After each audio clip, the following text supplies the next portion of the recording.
Hello, welcome to Deeper Than Dogma, our weekly discussion panel here on topics relating to that of the great debate here on YouTube. Today we are going to be covering morality versus ethics, and what does it mean for a secular person to live a good life? Now, on the panel tonight, we have Aaron Volunteerist, Benny Ocean, Floyd FP, Negation of Peace, Shanna, Xbox, and myself.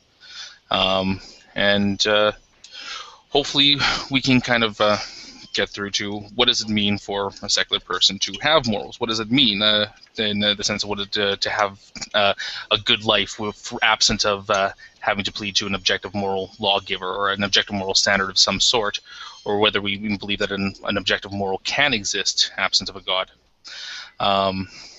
So to start off, I'm going to take this to Floyd. What does it mean for you to be a good moral person? Well, we have to talk about what it means to be good, right?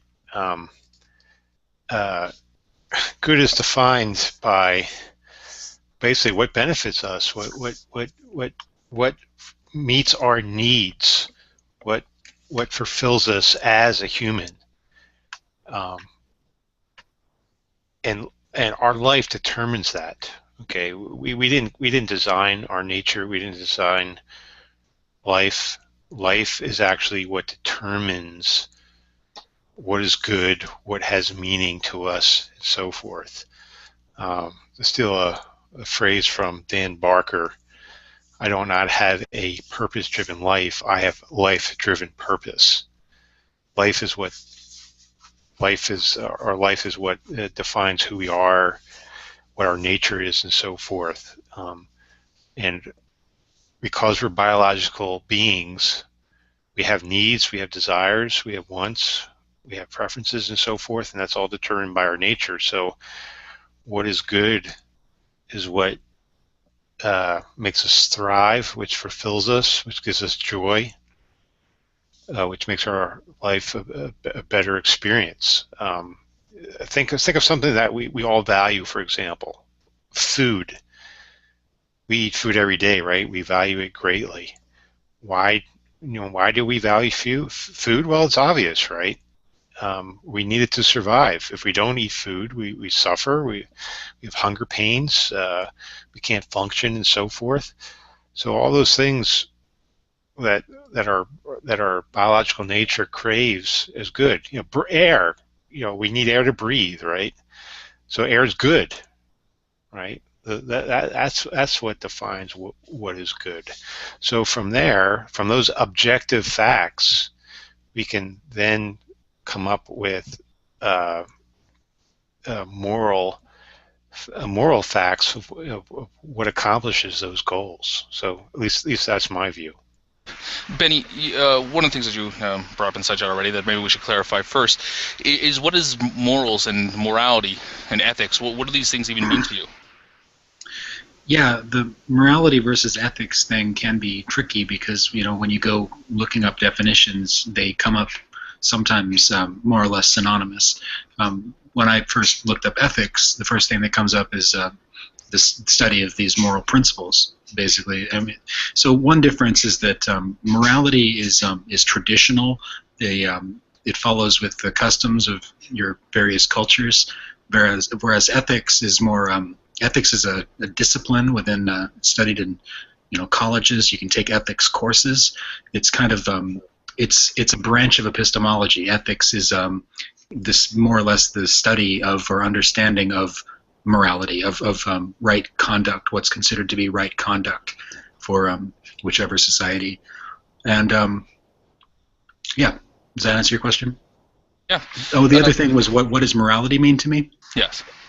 What morality means to me is, well, we talked a little bit about this yesterday, and I think it pretty much boils down to pro-social behavior. We're talking about behaviors that are constructive to societies, behaviors that are more likely to build the kinds of societies that we would want to live in, the kinds of societies we'd want to be a part in. And the anti-social behaviors are the immoral behaviors, right? So, it's not a coincidence that all of the things that we would list as the most immoral, things like rape, things like murder, things like kidnapping, things like torture, are actions which, if these actions were taken by a majority of, or even a significant portion of a society, would lead a society to implode, basically. Or we can see easily how these actions are detrimental to society. So I think that's maybe not the sum total of what morality is, but it's a basis, a basic foundation for what we mean when we're talking about morality from a secular perspective. It's not go ahead. That's enough. So Xbox, I know that one of the positions that you hold is that you don't even like using the word morals at all. You don't believe in morals in different sense. Can you maybe expand on that a little bit? Yeah. I see it as that. I see it more of a ethics-based value system, and that's almost how Benny is saying how he's defining morals. So I don't know that I have a problem using a term in that way. A lot of it is rejecting the term out of the baggage and stuff that clouds the conversation for 3 hours beforehand. Okay. So it's more based on that, on an ethics-based value system, based on almost like Floyd was saying as well, on the objective moral facts that we see. Now, Ned, what about you? In your worldview, as much as I hate using that word, what does it mean for you to be a good person or a moral person? Well, I run a lot like Floyd was. I mean, to me, there's what I would consider a fairly simple test, is that if an action or a condition benefits society, benefits individuals, then it's going to be good. If it harms society and individuals, then it's bad. And if you just break it down to that simple of a term, and again, I know that some people are going to want to say, well, what about, it may be good for one person, it's not good for another. Well, just like Floyd was saying, if it's adopted on a societal level and it's going to harm society or ultimately end the human species, well, it's a bad action. And we can get into why it's good for humanity to survive versus die off. I look at that kind of as a team deal, and again, we evolved that way because any species that values its survival is going to have a survival advantage over one that doesn't. So you put good moral values as good survival tools for our species, essentially. Well, almost it can be not only good, but it can also be, I say, neutral. As long as let's say, I want to go buy and eat a Snickers bar. Okay, well, that one Snickers bar is probably not going to harm me in the long run, and it's more than likely not going to hurt anyone else. In fact, it may help because I'm, putting money back into the economics end of it and all of that. But what I'm saying is that as long as I'm neutral and it brings me pleasure, then it's okay. If it's detrimental and it brings me pleasure, then no, you can't. That's going to sway to the negative end of the spectrum. Does that make sense? Yeah, no, makes sense. Shanna, how about yourself? Do you want to weigh in here, just a basic idea of what does moral and ethics mean to you, and what does it mean for you to be a good person? Sure. I guess. Maybe not. Okay, Ozzy. No, I'll go ahead. Okay. For me, it's about, I guess being a good person in some sense, but it's about cultivating virtues, honesty and the like, and finding a good balance in between those, and not just doing it because it's the rule or doing it because it's, going to get me things, but being mindful and training myself to actually be a good person, an honest person, a kind person, a generous person, a patient person, and so on and so forth. And then consequently, the people around me are going to be treated well and hopefully follow my example. But that's kind of what, I stick to, but I guess it could be described as a form of virtue ethics. Yeah. Okay, Ozzy, how about yourself? Actually, I'm having some technical issues here. Do you mind if I just hop out of the hangout, hop right back in? Sure, not a problem. Back in a second. So, one of the things that, before I move on to Aaron here, one of the things that kind of came up is this idea of, although Shanna kind of went into it with talking about virtue ethics and like almost like kind of like favorable characteristics. The idea of what it means a good person. Does anybody want to expand on that just maybe just a little bit more? Can I say something about the? There was something that we've got 2 Aussies. Wow, that's a lot of Aussie. Now we're never going to get to talk. Yes, now or never. Talk now or speak now or forever hold your peace. Right. Something I thought was worth bringing up was the William Lane Craig has mentioned this a couple times, and I think it's maybe worth addressing. Is he likes to draw a distinction between moral epistemology versus moral ontology, and then also moral semantics. Now, I don't know how common it is for philosophers to talk about these specific distinctions, but makes sense to bring them up. So moral ontology has to do with the way that what grounds the morals, what gives the morals their moraliness, right? Why is good? What it gives the essence? What gives good its goodness? Why is something good? So it's sort of about the foundation, where moral epistemology has to do with how do we know? How do we come to know about morality, or what's immoral, moral or immoral? And then moral semantics would have to do with the language we use to talk about these things.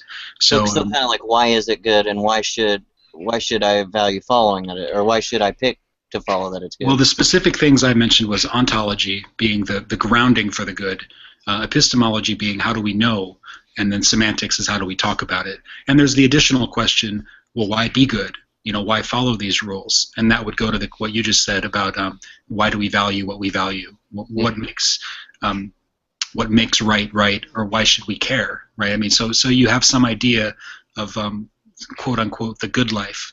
Well, why not just be selfish? If you just die and you just and there's no reward or punishment in the end, then why not just be a jerk, right? And so these are some of the questions that are asked. So I'll just lay that out there. Very good. Okay, Ozzy, you all got yourself all sorted out? Yeah, I do. Thank you for waiting. Sorry about that. No problem. Is there a specific question you wanted me to address, or a specific point? Just starting off with just the title with the hangout is, and that's just what does it mean for a secular person to live a good life? What is morality and ethics in a secular worldview? Yeah. Well. Like Shanna, I practice something called virtue ethics, or virtue-based ethics.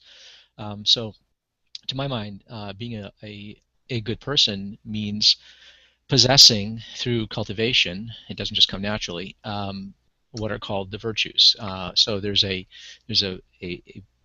ancient view of ethics called eudaimonian ethics, or virtue ethics, sometimes called well, I won't get into that. But anyway, and virtue ethics is the idea that being a good person doesn't consist of rule-following behavior. It doesn't consist of having a set of marching orders that you obey and that you slavishly adhere to. It consists of cultivating certain practices, certain habits, certain attitudes towards people, towards yourself, and towards the world. And when you exemplify these attitudes, what are called the virtues, as opposed to the vices, that makes you a good person. Anybody, it wouldn't matter, what kind of person they were, what kind of values they were, they would have to admire and like and respect and potentially even love you. And I'll just say a little bit about what constitute virtues. We have things like prudence, right? We have the concept of justice, or being fair. The idea of courage, the idea of especially temperance and self-control, friendship and friendliness, solidarity with others, charity and generosity, humility, openness, honesty, open-mindedness, cooperation. Anybody who exemplifies these things, okay, those things are going to be seen as virtuous. That's going to make you if you actually exemplify these, if you actually strive towards these as an end, you will be a good person. You will be de facto a good person. And it's impossible to, I would argue, strive towards these goals and exemplify them if you succeed at it, and not be seen as a good person. It doesn't matter what other metaphysical beliefs you have, you're going to be seen as a good person if you exemplify these. And I think that these are sort of universal virtues. These are universally admirable qualities in a person. They are intrinsically pro-social and conducive to happiness and well-being, not only for yourself, but for other people, and not just in the short term, but in the long term. And as Shanna rightly said, it's a matter of balancing these virtues, these attitudes, these dispositions to behave. There isn't a rule that says you got to do this and you got to do that. These are attitudes that you cultivate towards yourself, towards the world, and towards other people. And so that is what I think constitutes being a good person. That is the very meaning, I think, of what of being a good person. Okay. Aaron, are you there? Yeah, I'm okay. Here. I'm gonna throw this off to you now too, because as currently is the only theist on the panel right now. How does this when you hear non-believers or atheists talk about morality? What are your first objections about this? Do you believe that it's possible to create any type of moral framework absent of a God? Yes, I do. There was a time when I was thinking that the consistent atheist would be a nihilist. No, that was probably me about a year ago, but I no longer hold that position. I think you can arrive at, and I think I arrive similar to what Ozzy and Shanna have as sort of a virtues-based ethics. I think that's consistent with New Testament Christianity, along with a sort of property rights framework, and sort of what destructive is more of a. It's not only just these are good virtues to have in a positive way, but also to look at the opposite. Say, I don't believe, or I believe that things like destructive behaviors or malicious attitudes towards other people, those are inherently immoral in my view. Those are non-virtuous perspectives or attitudes, I would say. So, which I don't know if, because I don't know enough about Ozzy's position or Shanna's position, know if they go the opposite direction too. But there are negative things, there are immoral acts, there are things that are, I guess, morally neutral in terms of actions, and even beliefs and attitudes, I think, and then also things that are morally virtuous, things like charity, things like honesty, and things like that. So. Okay, Adam, I'm not sure if you've been following around right now. Do you have anything to kind of along the same lines of the question I was asking Aaron there about when you hear non-believers or atheists talk about morality, and especially like secular morality, free of any type of objective moral standard or objective moral lawgiver? Do you have any objections? Do you think that it's possible to come to create a moral framework absent of a God? Yes, actually, I usually take that position myself. I don't actually agree with divine command or the idea of morality being, fiat from an all-powerful being. Although I believe in an all-powerful being, I believe that we can independently come to that we can use a moral framework outside of just that being to evaluate and determine that being is actually good. So I would, by the same standard, then I can certainly see how, just coming from an understanding of human evolution and sort of the basis by which humans develop morals to interact with each other. I really think we hold morals in the same way we hold aesthetics, which is that it's a feeling that we have, and that it is entirely reasonable for atheists to have that feeling and to make evaluations based on it. Okay, so I know that we on this panel we have two theists here that obviously have no objection to secular morality, I guess you can call it, to a certain extent. But where does this stigma against secular morality come from? Why is it that you talk to some people and they under this impression that any type of society that would be ruled by a secular morality would automatically devolve into chaos? Yeah, can I answer with maybe a question as well? It's I think I see people that come and look at it as a consensus view of how we arrive at the moralities, as it being opinion. Is that play into it, or is that what y'all see? Well, I think there's like two major views. Like from the secular point of view, a lot of people look at the religious and say, okay, religious morality is divine command theory. And then you have people who are, predominantly religious, and then they don't know all that many atheists or people in the secular point of view, and so they think, okay, this is godlessness, therefore this is just libertine nihilism with no grounding whatsoever, and just relativistic subjectivist positions. Because I mean, there are a lot of atheists who will tell you that that they don't believe in moral absolutism or objective morality. So it comes from that, but it's easy, both camps sort of place a label on the opposite side and say, okay, it's either divine command theory or just moral relativism. I don't know. It's just kind of like a misconception. I can tell you, because I've had conversations with very intelligent Christians who do in fact think that way. I'm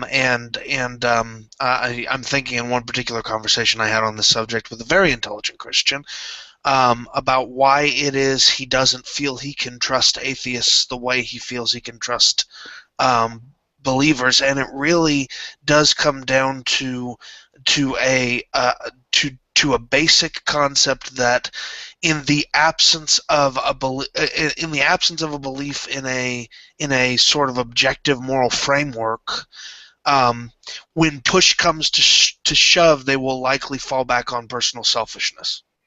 So it's a feeling that to the extent that we recognize that a lot of our moral sensibilities are emotional and are motivated by just sort of instinct and evolution, and not by and really are in the end sentiments. They're things that we think.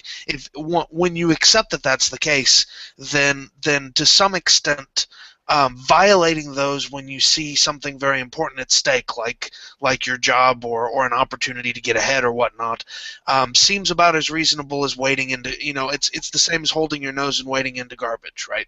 It's something you'll do if it's important enough. And so, to the extent that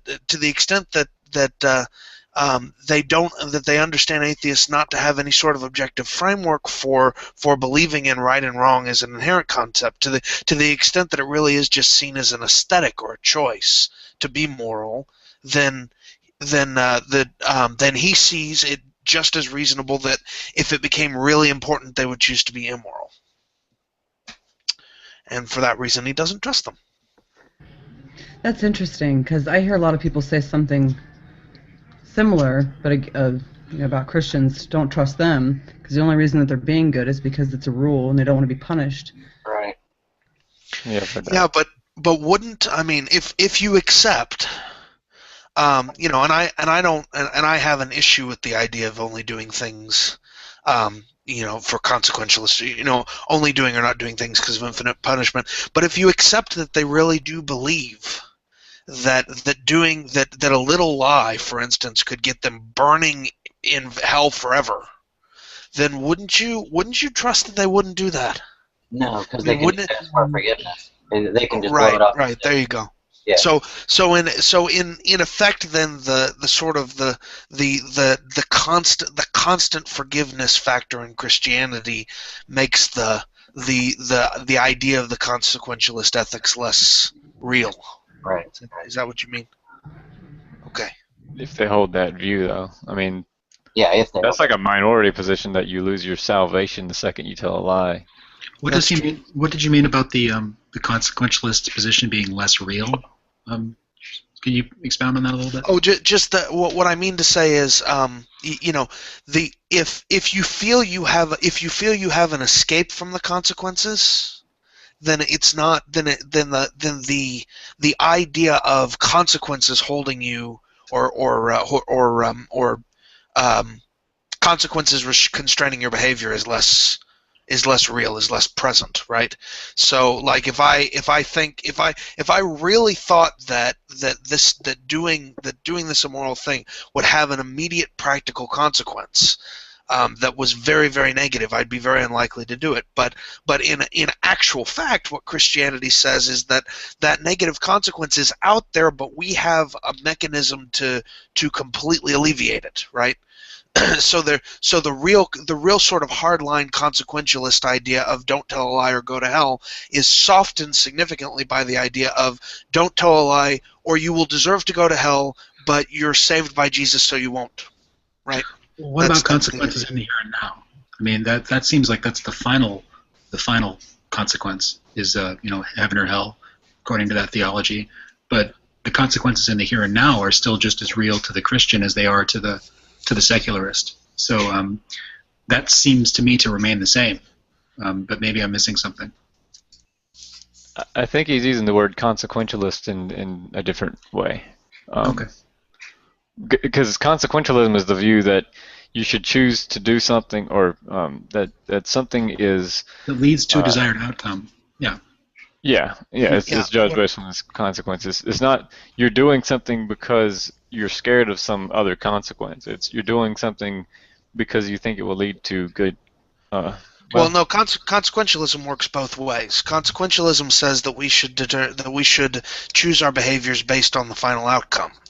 And my position is that if you combine, or is that the sort of strawman Christian or hardline Christian position that you see that you often see painted, this idea of we're going to do good and bad thing, or we're going to fix our behavior entirely concerned with heaven and hell, right? Entirely concerned with those outcomes I would call that an extreme consequentialist position.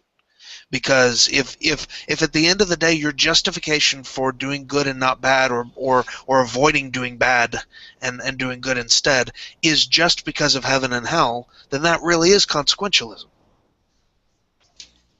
Okay. Yeah, I think you're right. Yeah. I don't believe that's the standard. I don't believe that's a. I mean, I think that's the position that gets bandied around a lot in sort of hellfire and brimstone evangelism, and also in sort of strawman ideas of Christianity. I think many Christians don't have that position. I think that in fact Christianity as a worldview and a lifestyle tries to move beyond that position and talk about the idea of behavior based on positive attitudes towards others and valuing of others, right? The whole agape idea, the love idea.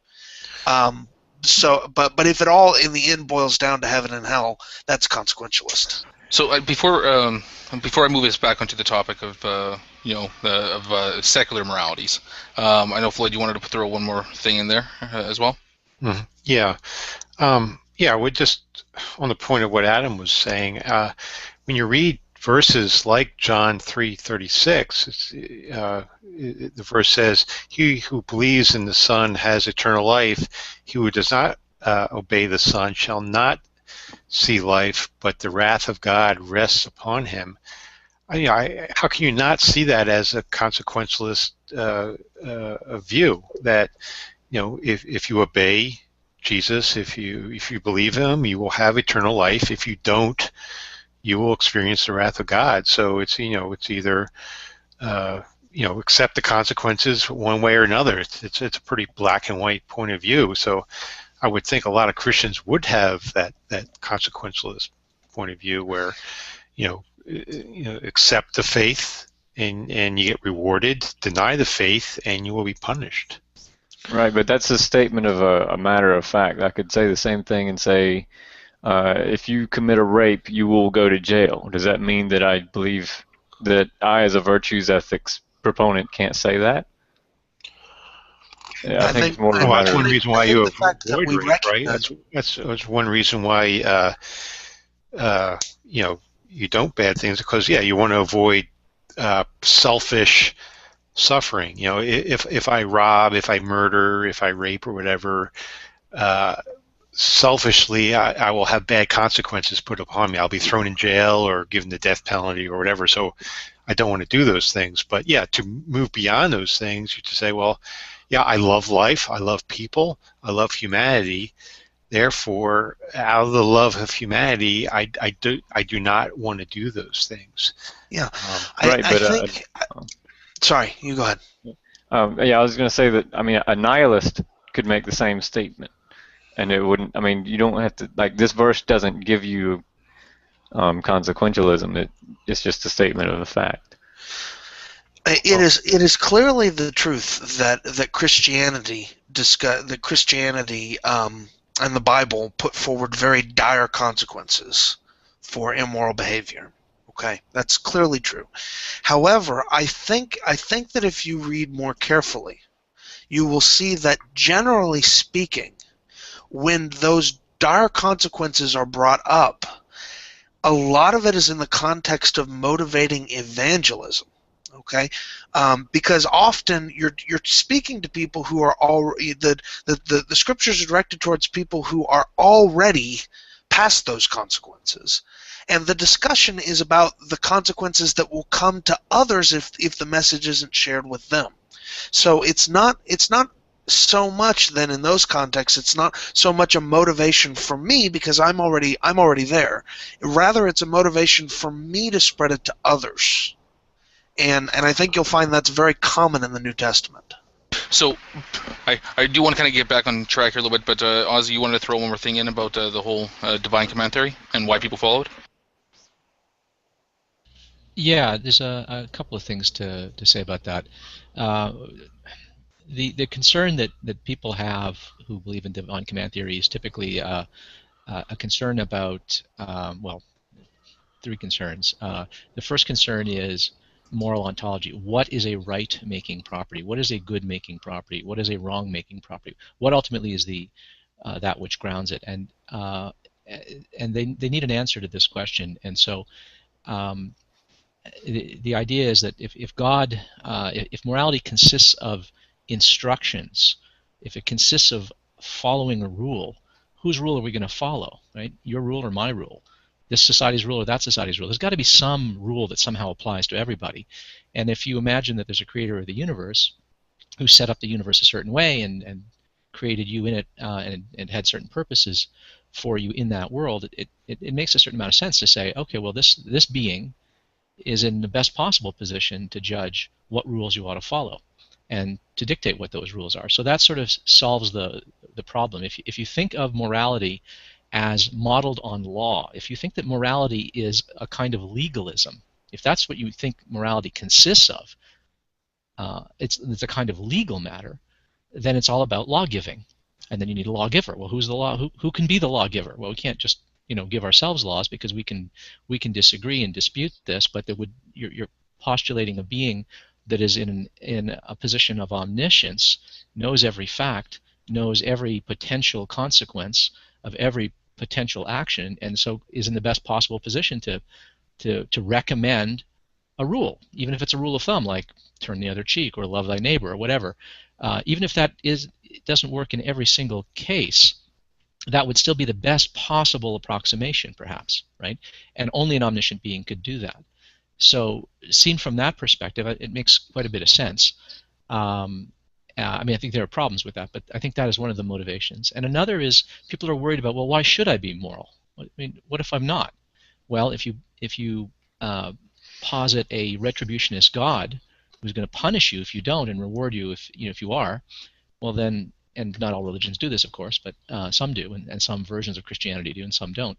But if you posit such a God, then suddenly you are supplied with a motivation for being good. It's in your self-interest, your ultimate self-interest, to follow the rules.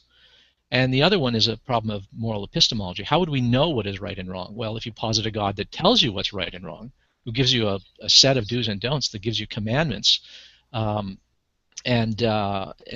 reveals through the written word, or through prophets or something like that, or the inner witness of the Holy Spirit or something like that, communicates right and wrong to you, then that solves the problem of moral epistemology. So I think the divine command theory actually addresses a lot of concerns that people have. What makes something right and wrong? Why should I care? Why should I bother? And how will I ever find out what's right and wrong? So I think it kind of bundles up a lot of concerns that people have in my view, what I think is a quick and dirty way. Yeah, not do you a very think it profound solves way, it? but Do you think it solves it, or do you think it makes it simplifies it for them too? no, I don't think it solves any of those Okay. problems ultimately. Yeah. Okay. Yeah. Okay. That's why I say it's quick and dirty, but it gives people a sense that the answer, it gives people some kind of answer. I don't think it's the right answer. I think that if you probe these, it all falls apart. But it makes sense of why people are attracted to divine command theory. Well, going along with this, and I'm opening this up to anybody in the panel that wants to answer this, going along the lines again of this idea that any type of secular society would, eventually turn to chaos. One of the objections from this is that morality just comes down to our opinions. What is the objection to that?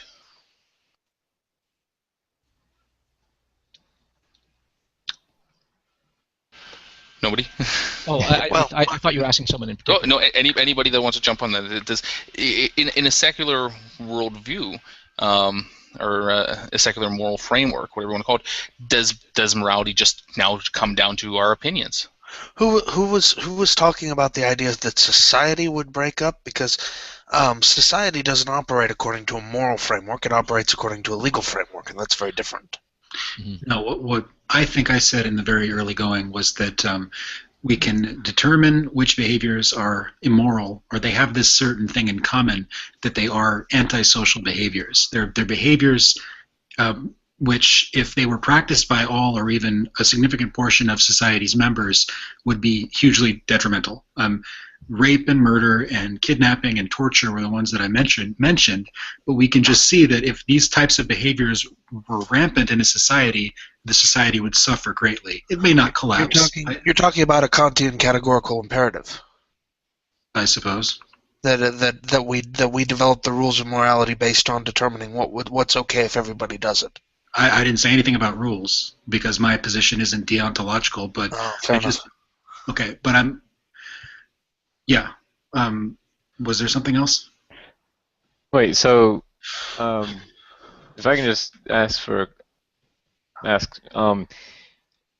how many people would have to do it? Is it just like something, if we allowed this to happen at its natural rate, it would be detrimental, or does it have to be like a universal thing? At its natural rate. Well, there was a natural rate of cannibalism in various tribes that have gone extinct. They would have said that was their natural rate of cannibalism. Can we look at a behavior like cannibalism and find good reasons to say this is unwise? No, but what I'm saying is, if there's a small number of people doing something that might be actually really beneficial, if a small number of people did it, but if everyone did it, it would be wrong. But if a small number of people, it's okay. So why do we have to have this universalized thing? Because you should be against taxation on that view. Oh, I don't know. I don't think that it is absolute, and I think that your point that I kind of spaced out, so you may have said it already, but your point that no one is really completely consequentialist, no one is really completely deontological, no one is really completely a virtue ethicist, that really any moral system has to use elements of all of those, and I think that's true. I think that without referencing outcomes, I don't think you can formulate any kind of moral system that makes sense. If you don't care at all about the outcomes of your behavior, then I don't really think you're talking about morality. I think you have to make some reference to what's happening because of my actions. What am I causing? What am I making the world like? Even the virtues. Why are these virtues good? they're good because they produce something that we want. They produce a kind of a person that we want to be, but they also produce a certain kind of society that we want to live in.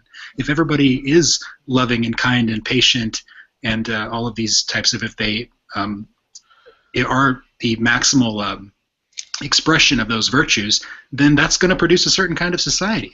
Well, I think Adam's complaint though, or Aaron's complaint was though, if I had a smaller group of people that existed on the earth that all thought that this rape was this thing, and they went into that, and it actually wasn't a detriment to their society in that system. Well, let's stick within reality. Let's stick within reality though. Is a little bit of rape beneficial to society?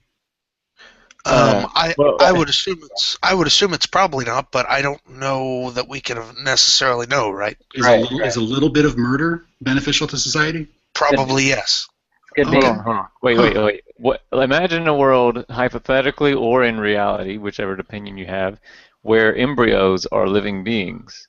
Now, if they were innocent human beings with personhood, and you killed them for some advancement of some medical technology or some breakthrough, cure Parkinson's or cancer or something, then would that be okay societally, if on that view?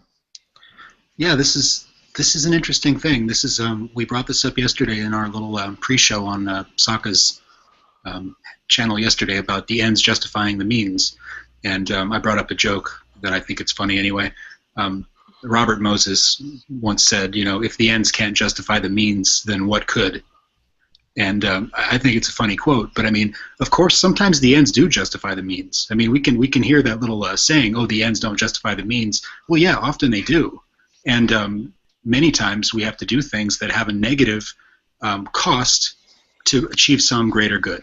And so, yeah, you're right. I mean, there are consequentialist elements, like I said. I do weigh the greater good, and I do know that there is collateral damage when you're building a bridge, like Robert Moses had to, divide communities and tear down houses and displace thousands of people to do what he was doing. And wars, there's collateral damage in war.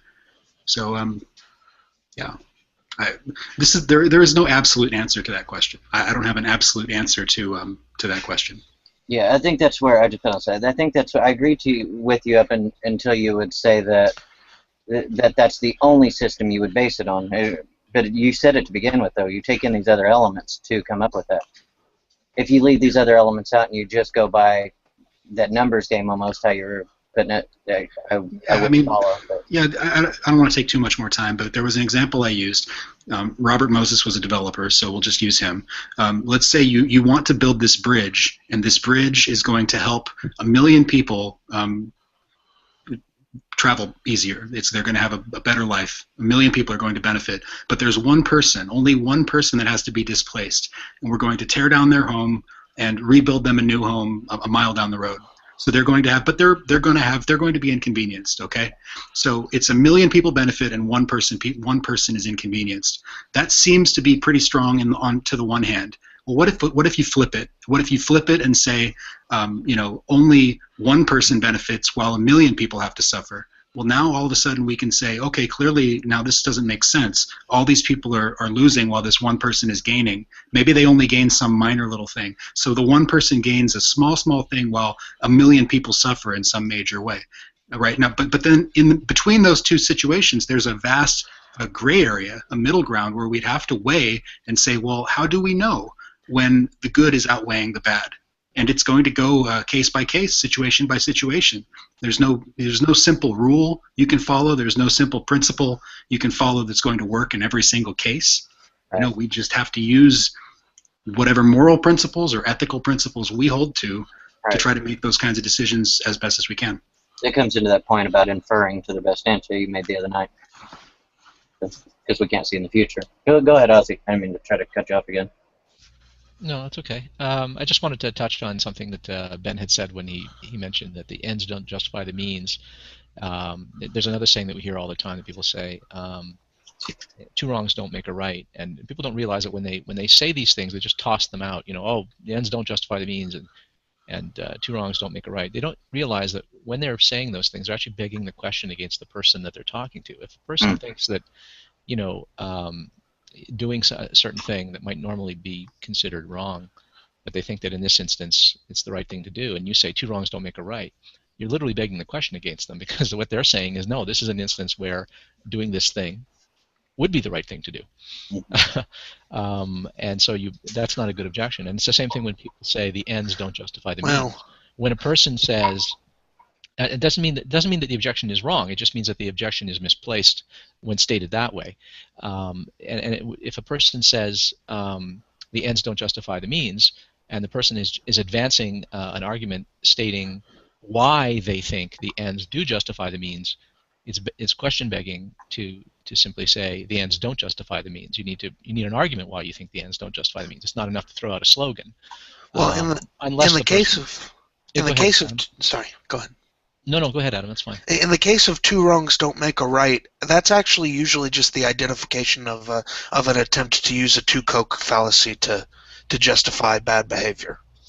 Yes, it is. It is often. So usually, what two wrongs don't make a right is said in response when someone said, "Well, I'm going to do this terrible thing because they already did a terrible thing."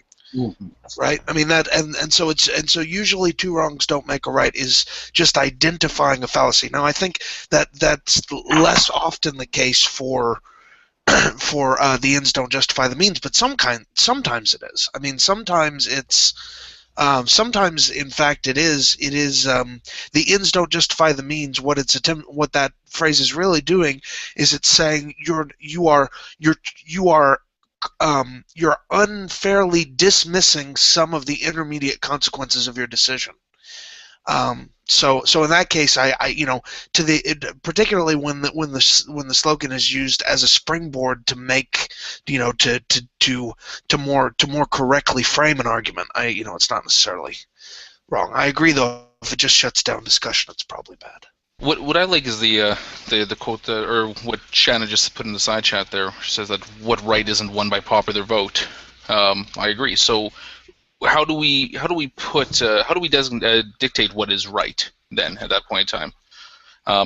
How do we assign these different levels of value to certain actions? I guess maybe you could. Who's we and what do you mean? Because I make a strong distinction between what is moral and what is legal, right? I think we need to have a code of behavior as a society that we agree on as a society, and I think we need to abide by it pretty stringently, and that can be very, very different than the individual moral codes that people in the society use. Would you say it's immoral to break those laws? That would depend. I don't think it's necessarily I don't think it necessarily follows it's immoral to break those laws. No, I think in fact it can be moral to break them. Say what? It can be moral to break laws. It might be moral to break them. It might not be. It might be obligatory. And here's the thing: is I think good laws. I think if a good law being defined again as the code of behavior agreed upon for our society. I think that a good society will include a lot of wiggle room in it, to where it will be recognized that there are perhaps circumstances where people will actually go against the agreed upon code, and will accept the consequences of doing so, and that might actually be okay. In tort law, the term for that is the excuse of necessity. It's not a justification, but it's an excuse. So, it says, I recognize the fact that it was wrong for me to go on your land because it's your land and not mine, but there was going to be a head-on collision, and swerving onto your land was the only thing I could do to avoid that much greater harm. So I did it. Again, it's recognizing the fact that sometimes something against the code of society is the best available option. My point just being, I don't want us to conflate those things. So when we say we and when we say right and wrong, it's important that I know, are we talking about an individual and a moral code, or are we talking about our society and our legal code? Because those are different. All right, welcome Raw to the room. Were you watching along there, Raw? Yeah, I was. Did you have anything that you wanted to add on some of the topics that we've already kind of covered? I would have to backpedal. Is that okay? No, that's fine. Okay. Yeah, I wanted to touch on. You guys were talking about. Basically, I guess you were saying what is this all about? What was God doing?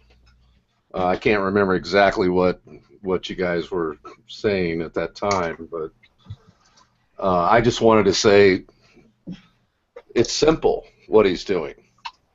It's a rescue mission. That's what it's all about. I don't remember what we were talking about when we said that.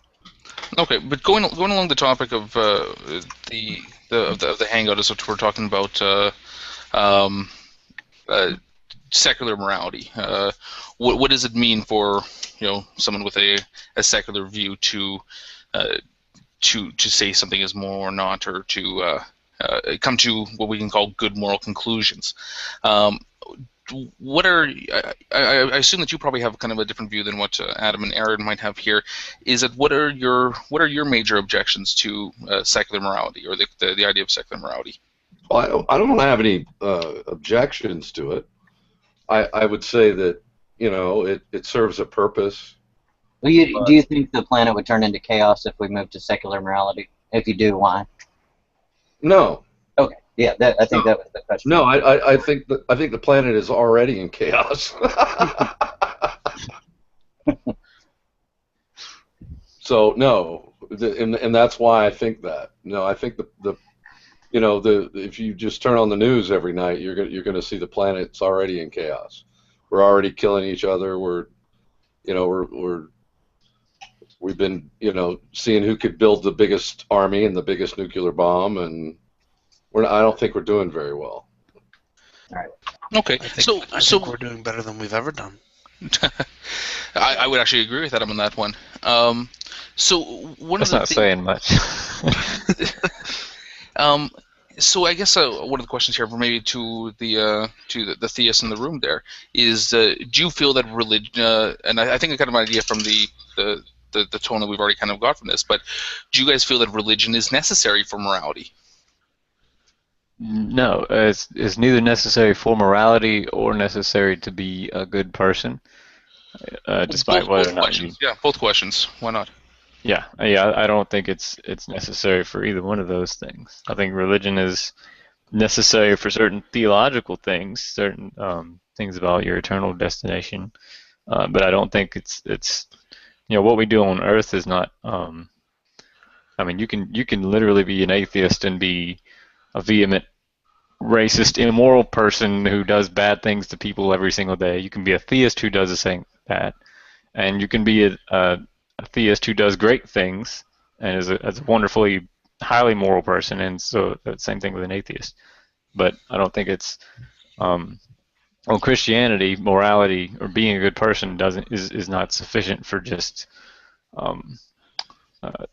going to heaven or whatever. But beyond that, I don't think there's much of a distinction.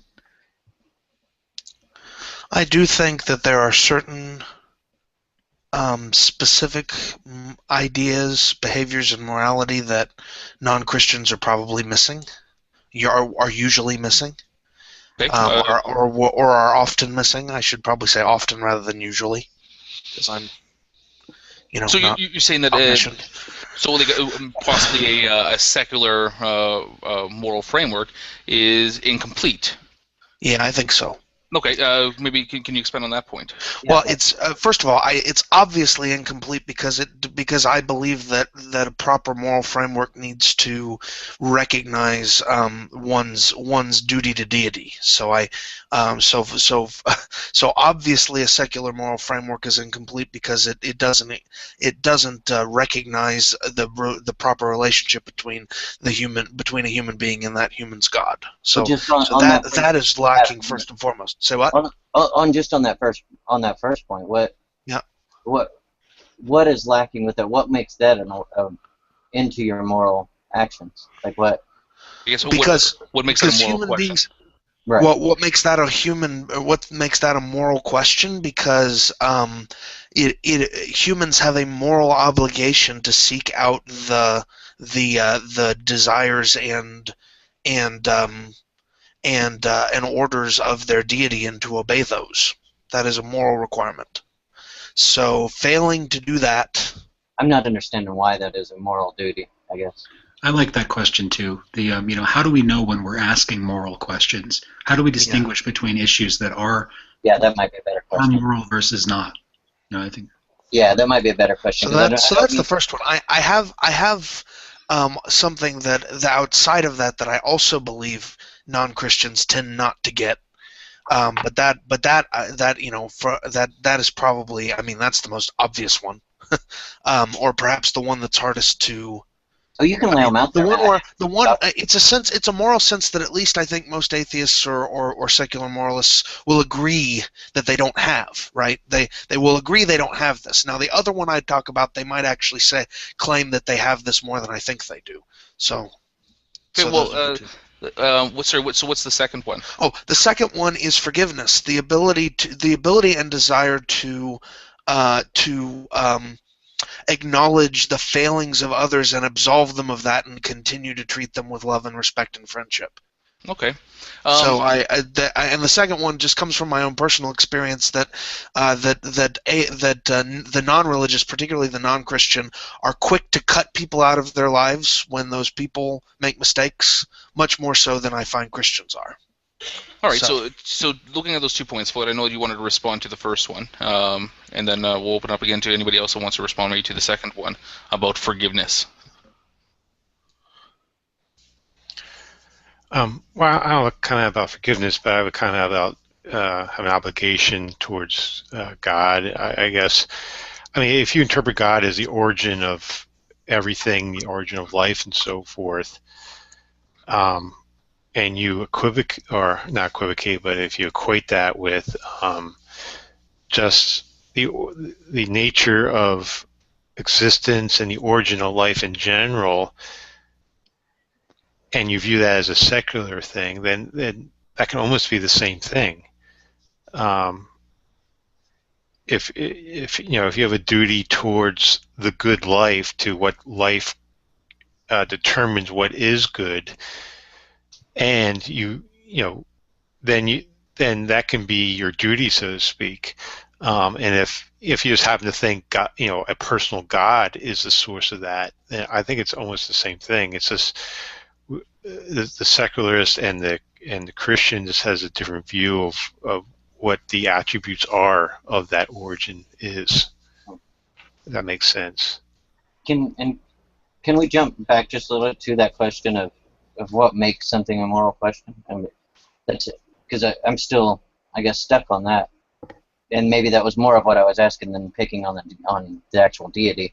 Was what would make something like that a moral duty?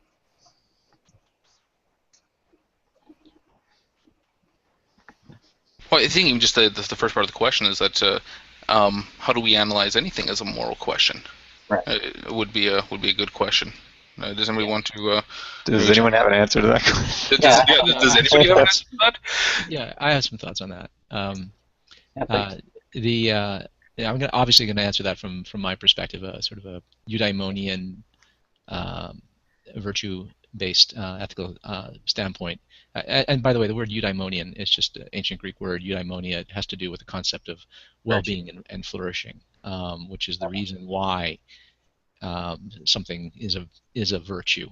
Something gets identified as a virtue because it contributes or conduces to well-being and flourishing, not just survival and not just base transient happiness, but something more enduring.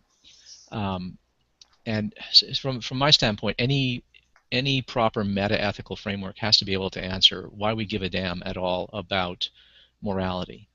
Why should we care about right and wrong? And the way I think to understand that is to understand something about the kinds of critters that we are. If we were spiders, if we were solitary creatures, if we just spun our little webs and when another spider came along, you just ignored them, had nothing to do with them, then we would have no need for morality. We would have no moral concerns.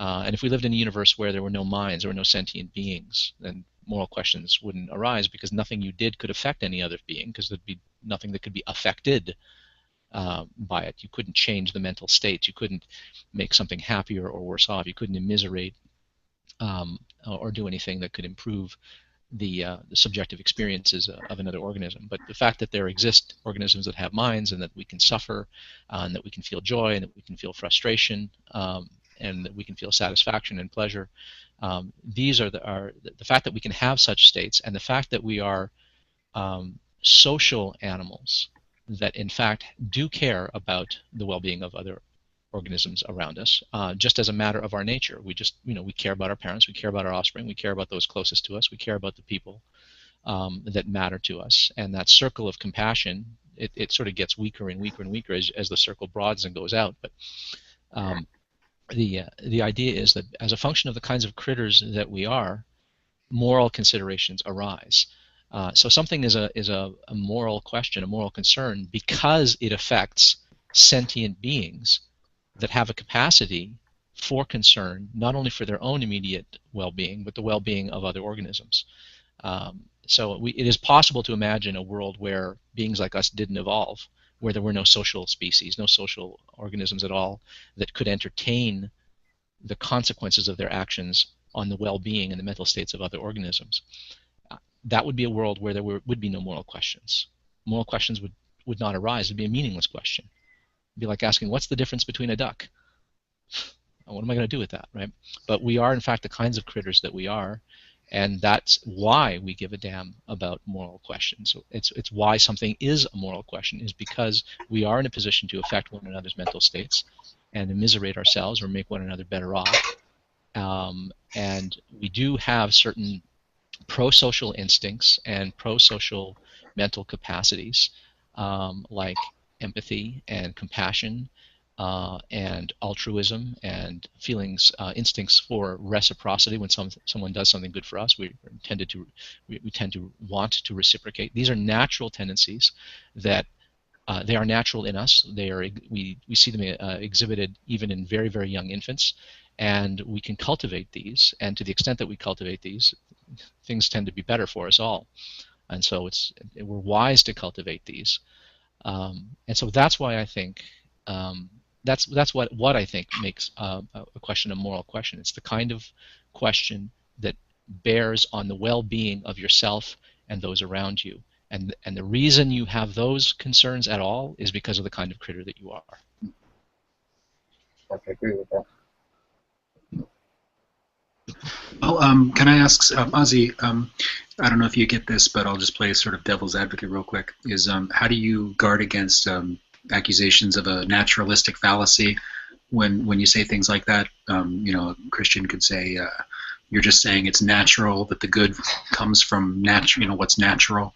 And so what would you say to that? I'd say that they're confusing. First of all, they don't know what the naturalistic fallacy is. A lot of people get confused on that. That's not the naturalistic fallacy. That would be Hume's is-ought problem. The naturalistic fallacy is a term coined by G.E. Moore in late 1900s, early 20th century philosopher. And it's a different problem. It's related to the is-ought problem, but so what's being talked about there is actually the is-ought problem. You can't derive an ought from an is. And that is in fact a view that is challenged within the field of ethics and moral philosophy. Not everyone believes that. It is a problem, though. You can't it is in fact true that you cannot simply assume that because something is the case, that something therefore ought to be the case. But I wasn't answering the question of what decides whether something is right or wrong. I wasn't answering the question there. What is a right-making property or a good-making property or a wrong-making property? I wasn't saying what makes something right or wrong. I was saying what makes something a moral question to begin with. Why do we have what makes something into a moral question is that it bears on the well-being of others. And the way to see that is just imagine that we lived in a universe where there were no mental states. There were no organisms that had thoughts and feelings that could be made happy or whatever. Then nothing could matter to any such creature. And so you know, we could come along, or beings could come along into that universe, and they could do science and stuff like that, but they would see that there's nothing of moral concern to the inhabitants of that universe, because the inhabitants of that universe don't have any mental states. Nothing is of moral concern to them. So so the is-ought problem and the naturalistic fallacy wouldn't be an objection to what I just said earlier. That the is-ought problem is a question of how can you point to a fact, any set of facts, no matter how elaborate, and derive a statement, an imperative statement, a statement of this is what you ought to do, or this is what you ought not to do, this is what you should do, this is what you shouldn't do, this is what you must do, this is what you mustn't do. All of that normative talk, that is, ought, should, must, have to kind of talk, how do you derive a statement, validly derive a statement of should, is, ought, must, or have to from statements that are of the form, this is the case, that is the case? That's the is-ought problem. And that's a good objection. It's an important objection, but it's not the defeater that some people think it is. And there are plenty of philosophers who think that the is-ought problem is not a problem. It's sometimes a problem, but it's not always a problem. It's not. In other words, it's not a universal defeater of any moral theory put forth, including a purely naturalistic one. I mean, I have a naturalistic theory of normativity, of moral normativity, that I think completely gets around that problem. And you know, John Searle would be another one. He's another philosopher who thinks that the is-ought problem, you can derive an is from an ought, and an ought from an is, rather.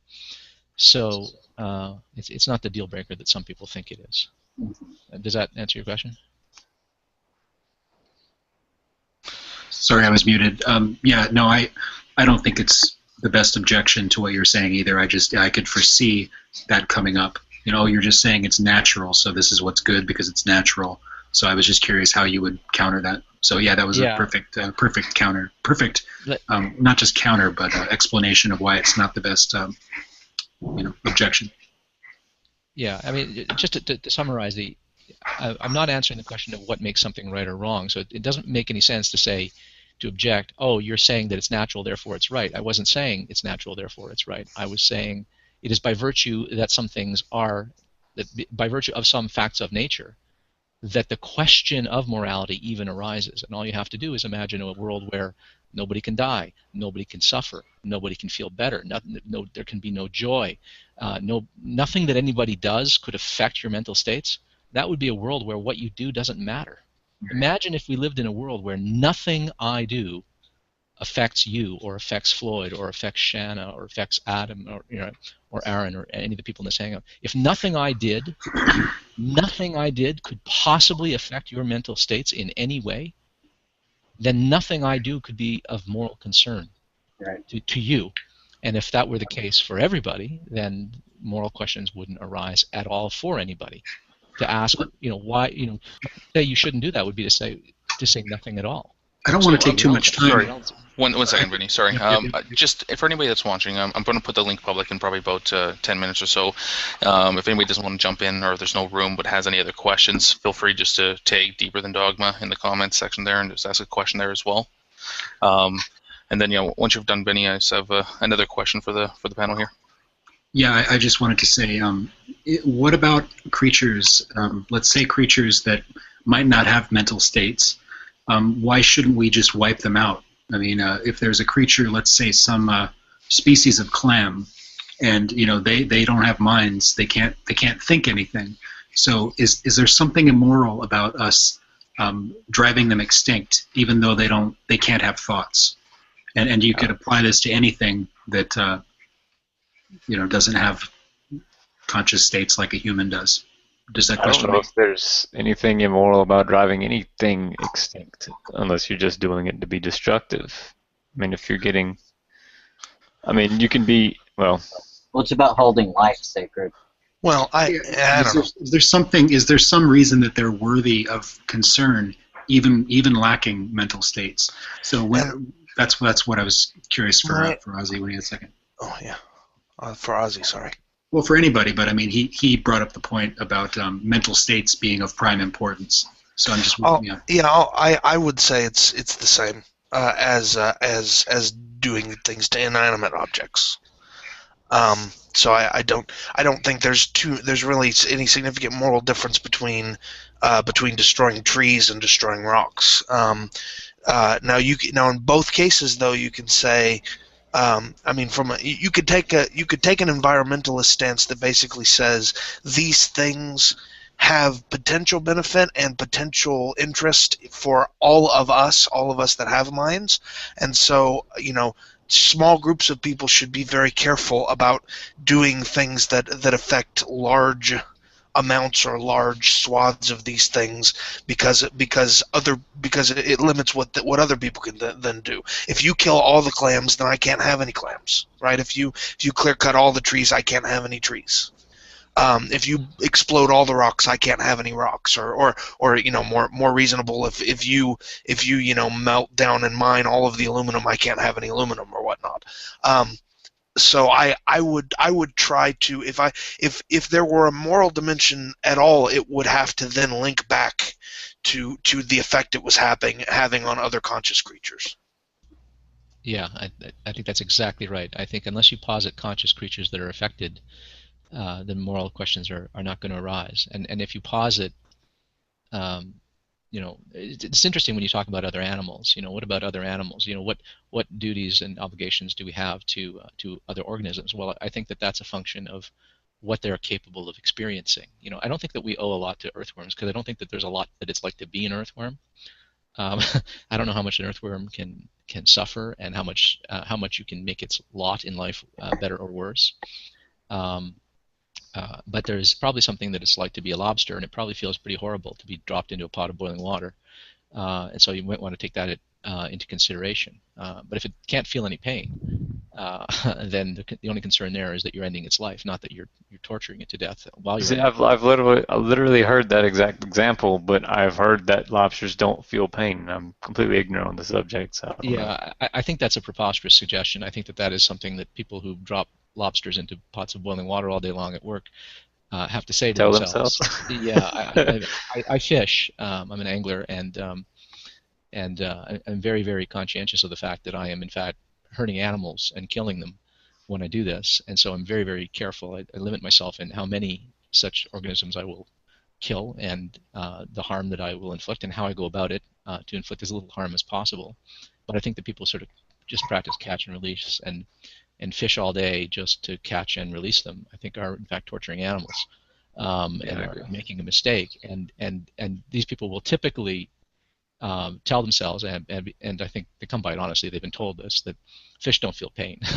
and I don't think there's any good reason to think that that's true, and I think there are good reasons to think that that's not true. But the reason this question arises about animal welfare is precisely because we think that animals are capable of being immiserated, and they are capable of having a better life, and to the extent that mental states matter, then it matters.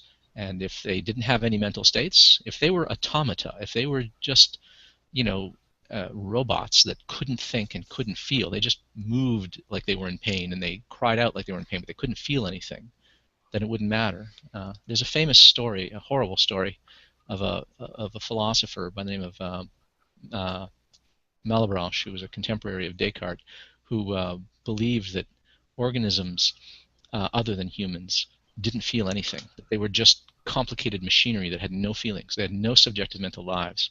And he kicked a pregnant bitch in the guts and made her squeal just to demonstrate his conviction in this. And when people were horrified, he said, "Oh, no, you don't understand. It's just like squeezing a little horn.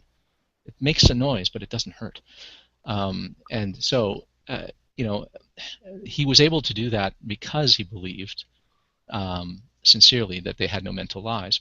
And so his moral concern for the welfare of those animals evaporated when he thought that they had no mental lives. But that just goes to show, I think that's true of all of us, it just goes to show that our moral concern is intimately tied with the fact that people have mental lives, or that organisms have mental lives. And that's why we're not concerned about mowing the lawn, because we don't think that there's anything that it's like to be a blade of grass, and we don't think that they suffer when we cut them. But if we thought that they did feel pain, then it would be a massacre to mow your lawn. Sorry, Adam, you wanted to add something to that?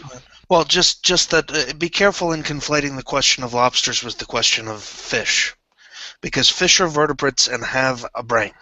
Yeah. Lobsters don't have a brain. Well, they sort of have a brain, It is but not much. probably the case that lobsters do not feel pain. It is almost certainly the case that fish do. So just take that in. So when we're talking about this, take that into account. The question of whether invertebrates feel pain, invertebrate nociception, would be the technical term, is actually an open and difficult question. Since invertebrates don't have brains, they have at most decentralized nervous structures called ganglia. Yeah, so that it's a difficult question. But fish have. I mean, our brains are fish brains, are highly developed fish brains. So fish probably do. In fact, I'm pretty close to certain fish do. So.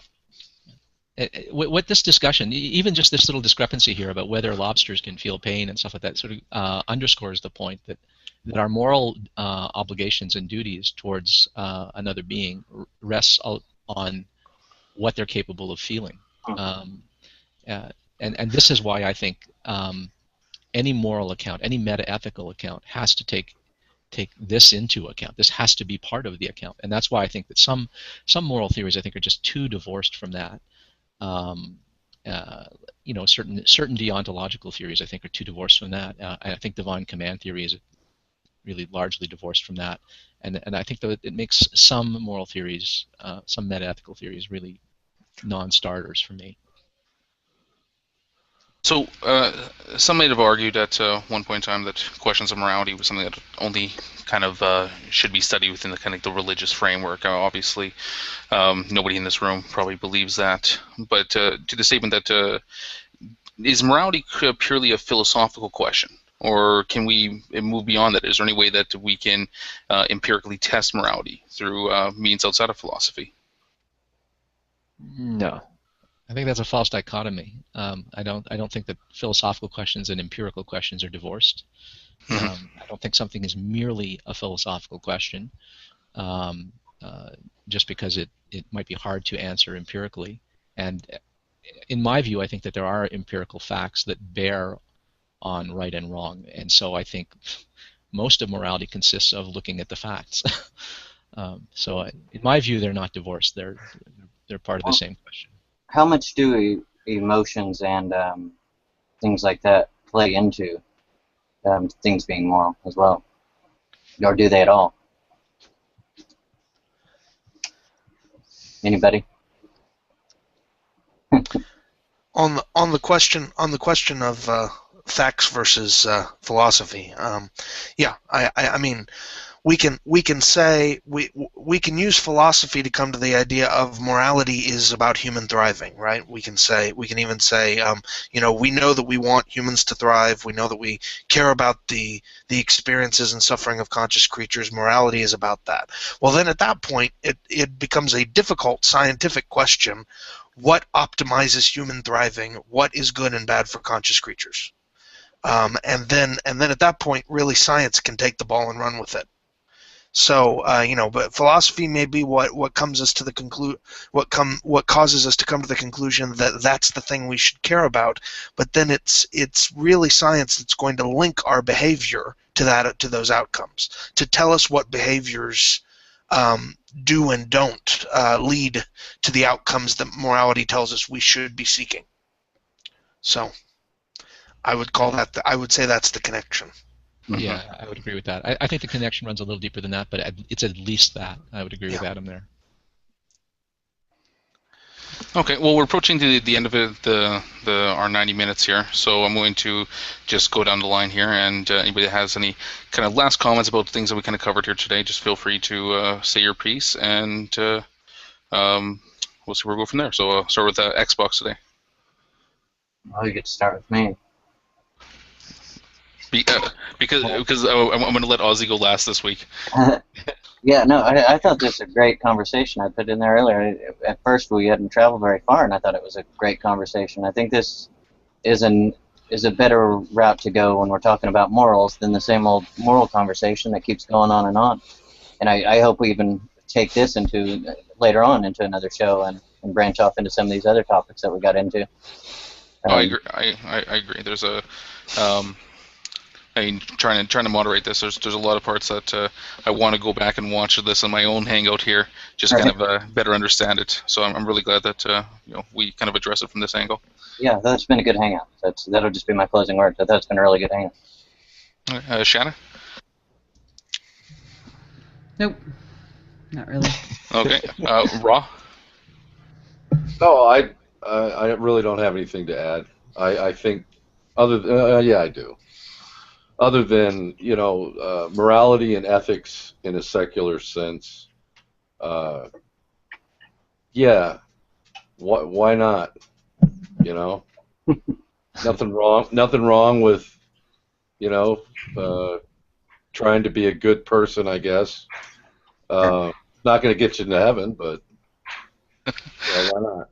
So he's a consequentialist, obviously. We've already been through that.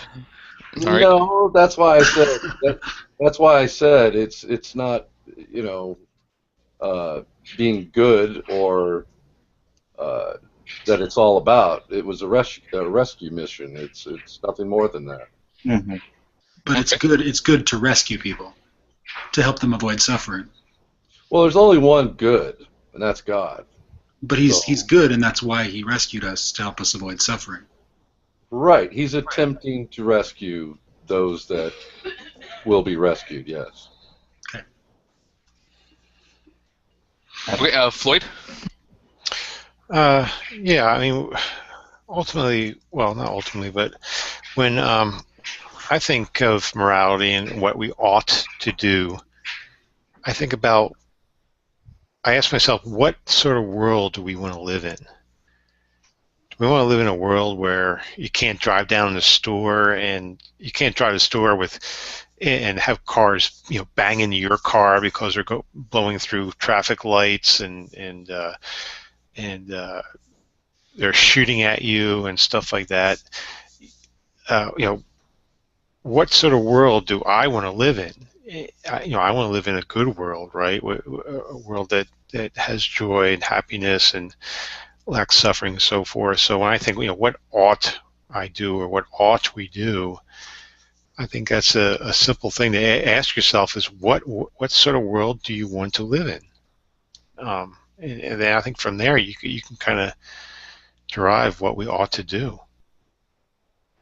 Okay. Benny? Yeah, I agree. I mean, to me, that's the importance of morality. That's why it matters. And we can be wrong about those things. We can be wrong about the way that we ascertain. How can I tell?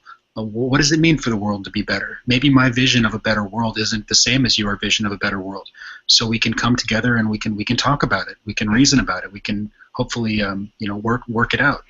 And that's what it means to me, and that's why it matters. I do want to correct one thing early in the hangout. I said that ethics was a branch of epistemology, which is actually not the case. We had a little discussion in the internal chat here. Thanks, Ozzy. And so it's actually ethics is the study of moral philosophy. It's not a branch of epistemology. So we're trying pretty hard when we're doing these Deeper Than Dogma episodes to keep it as factual and not as not just a bunch of opinion, but to actually kind of bring some useful information. So anyway, that's it. Thanks for hosting. It's been another great show. Thanks, Taka. Good night. No problem. Adam?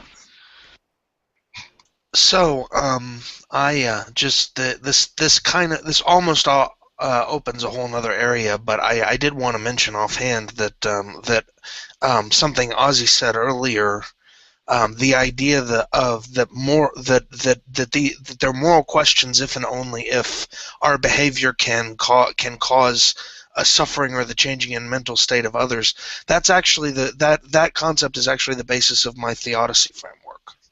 My reasoning for my how I address the problem of evil. So that might be a good discussion for another time. And why it is that I think that ties into that. Well, we will probably be doing a kind of after show hangout type thing on Xbox Fiend's channel. Yeah, sure. So if anybody wanted to come in and discuss that stuff, we can bring it up there as well. Sure, but thanks. Good discussion. Appreciate it. Yeah, you're welcome. And Aaron. Yeah. So I'm deeply disappointed that I'm leaving this with like 10 times as many questions than answers. And I'm still not sure on whether or not lobsters feel pain or not. So They it probably was a good don't. hangout though. All right. Lobsters probably do not feel pain. If they do, they cannot contextualize it within some deeper concept of lobster self or lobster suffering because they have no brain. That So part I even would if they agree do with. feel pain, that pain is only a localized firing of something that we would not understand as being part of a more general mental state. So it's like just a chemical reaction I got. Well, so's our brain, but the difference is that it's just a chemical reaction in a specialized system that doesn't have a higher order context to put it in. Okay? Yeah, So it's like the difference between just having a CD player and having a CD player as part of a laptop computer, right? The CD player just does some very specialized things. It can't put those things in the context of an operating system. Sorry, that's getting too technical. It's all right. All right, Ozzy. I would put the matter of the lobster a little bit differently. The way to think about it is that it might be like this. What if when you go to sleep at night, you're in pain the whole time, but when you wake up, you don't remember it, right? You wouldn't be perturbed about it.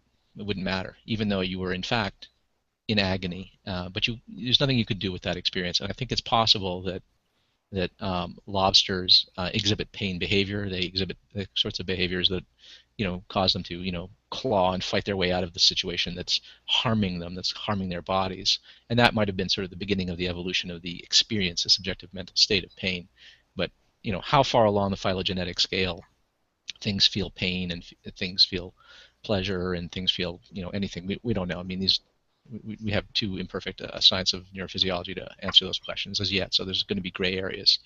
And that's kind of an interesting issue. I'll maybe end with this, that a lot of people think that a moral philosophy, moral stance, has to be completely closed. That is, it has to answer every moral question that you have. If you can ask a question, what would you do in this situation, and a person doesn't have the answer, a lot of people think, gotcha, there's something wrong, there's a shortcoming in your moral system, there's a hole in your moral system, you don't have the answer to that.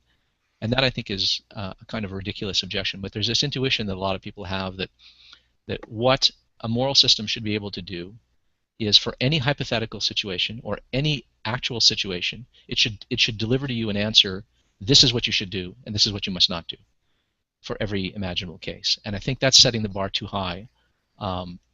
It makes it such that makes sort of the perfect enemy of the good, such that you can never grope your way towards moral truths if you think that is what your moral theory has to provide you with. I think that morality is just like science. It's an open-ended inquiry. We can make moral progress. We can make moral discoveries. I believe that there are moral facts that are there to be discovered and to be argued about and to be revised. We can just sort of change our moral position, and this doesn't have to be done in an unprincipled and arbitrary way.